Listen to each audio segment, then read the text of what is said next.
Pembacaan 3 ikhlas martir. 1. Semoga hati manusia tersucikan.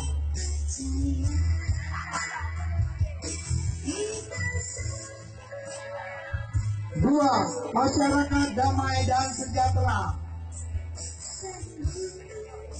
3. Dunia terbebas dari bencana.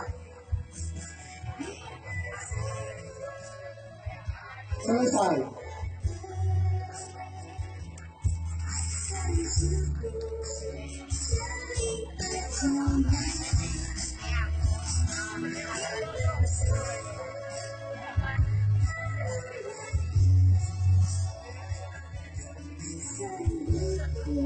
Dilanjutkan dengan penanaman pohon jempa atau gunung jempa.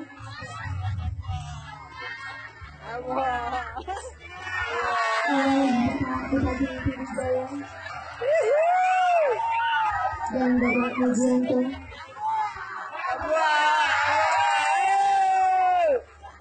Didampingi oleh Bapak Bandung dan Bapak Wakil Bupati Pidijaya.